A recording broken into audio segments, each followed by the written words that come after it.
Hey everyone, welcome to my channel and thanks for watching. Today I'm going to show you this DIY inspired little mermaid bow, which I did rock at Disneyland last week and I did get a few comments on it. To buy it. So what you're going to go ahead and need for this bow is some fabric. This is a light turquoise blue, a glue gun, glue sticks, just a few extras, a hair brooch. You can use a few bobby pins. I'm not sure if that'll work as well, but I have this hair clip I did buy at the Swami, a ruler, scissors, a pen, yarn, and 2 pieces of felt. If you don't have felt, you can use paper. It won't work as well, I believe, and you have to make sure you don't get it wet if you do use paper, but the felt will just work much better. So you're gonna go ahead and I went ahead and just cut all the pieces up already just so I don't bore you with the measuring and cutting. This first piece was 20 by 12 inches. This second rectangle is 18 by 7 inches. I don't know why I look so crooked here, but maybe because of the angle of the camera. But yes, it is 18 by 7 inches. It's a rectangle and it does look like a pretty perfect rectangle except for in the image, I guess. And then the smaller rectangle, which is 8 by 4 inches. Alright, so what you want to go ahead and do is grab the biggest rectangle, which is 20 by 12 inches again. That is my little brother and nephew at the corner of the camera right there. And grab your 2 pieces of felt and then lay them on top. The wind was kind of an issue this day, but I went ahead and just worked with it. So grab your both pieces of felt. What you want to go ahead and do is first glue them together so they don't fly away. Alright, and as soon as you have them glued together, what you want to go ahead and do is then now glue them to the rectangle. So you're just going to glue all 4 sides down.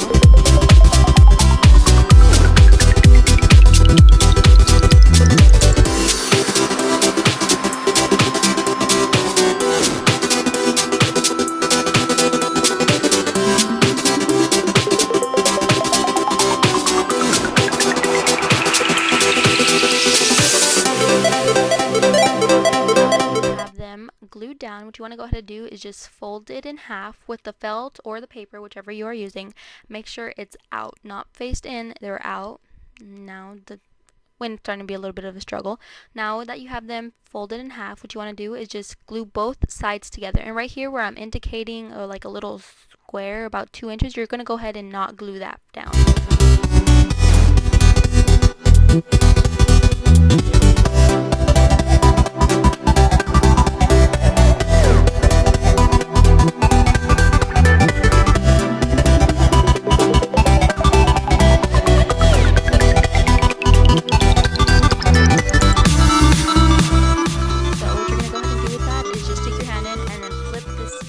Inside out.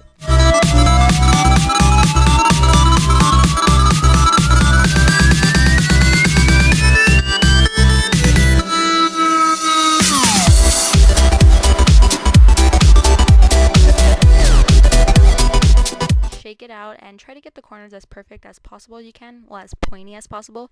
So now that opening you have, just go ahead and fold those ends in and glue it down to keep that nice perfect edge. And that's it. That's your first square already done. Next, you're going to grab that second rectangle you had and fold it in half.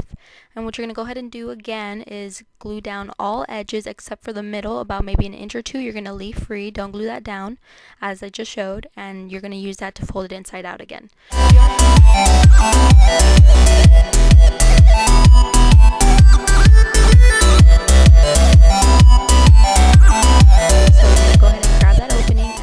Flip it inside out. Oh, I missed a spot, gluing it again. Okay, now I think, yeah, now you're going to go ahead and flip it inside out. And again, try to get those corners as pointy as possible. What I like to do is just go ahead and stick my pinky or my thumb to the corner and just make sure I bring out the corner, I guess you can say. And then grab that opening again and fold those ends inside and then glue it down once again. And there you go, that's your next piece.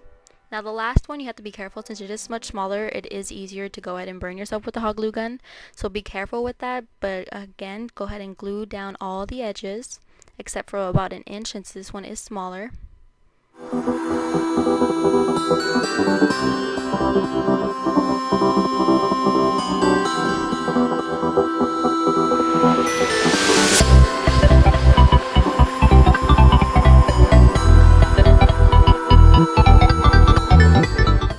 done, you're going to go ahead and flip those edges inside out again, and then just glue it down.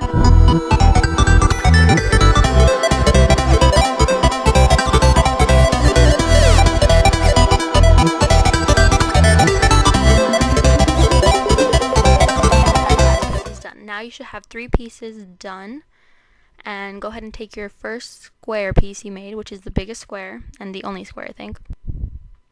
Now you're going to go ahead and scrunch them up, which I grabbed like about an inch, and then just grab and then squish together. I hope that makes sense. And then you're going to go ahead and fold it back, and then grab your fingers and then smush it back up. So you're going to have like 3 folds. So just smush them up and then just fold it back, and then just grab your fingers and then smush it up again, and then you do it again, and then you have 3 folds. And there you go.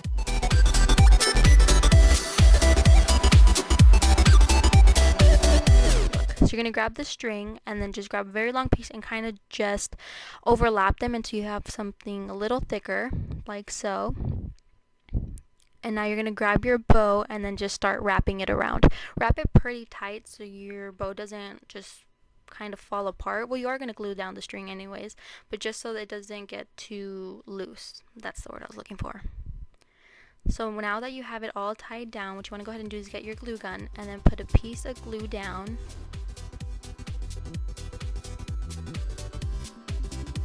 Be generous with the glue. You don't want your bow to fall apart when you're wearing it, okay?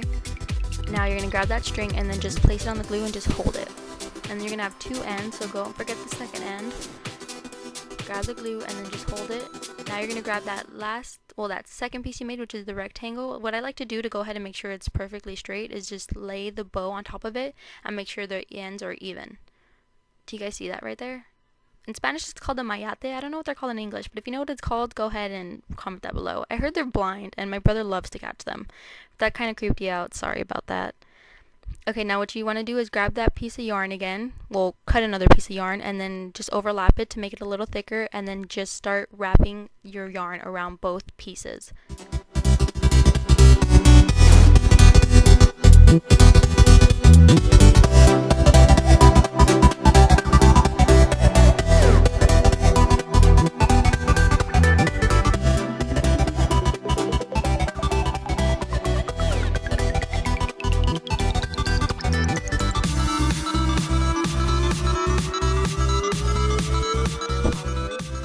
Alright, now that you have that done, I went ahead and just kind of fidgeted with the bottom piece so I can go ahead and try to get it as perfect and even as possible before I went ahead and glued down the yarn.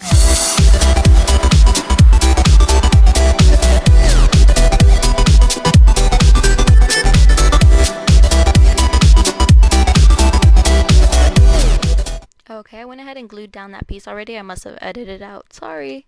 Now just grab that last little piece of rectangle you went ahead and made. And then you're going to glue that down right in the center to cover that yarn.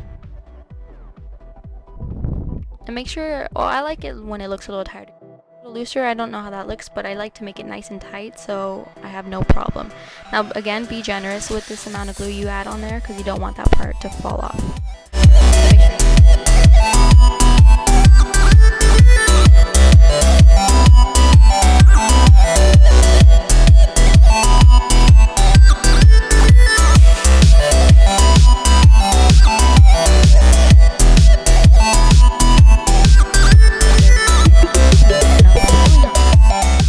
And there you go. Now you're going to go ahead and grab this brooch. I don't even think it's a brooch, just a hair clip, I guess we'll go ahead and call it. And you're going to go ahead and glue that down. Again, like always, be generous with the glue. You don't want that to pop off while you're wearing it. That wouldn't be too cute. Unless you have extra bobby pins, then maybe you can make it work.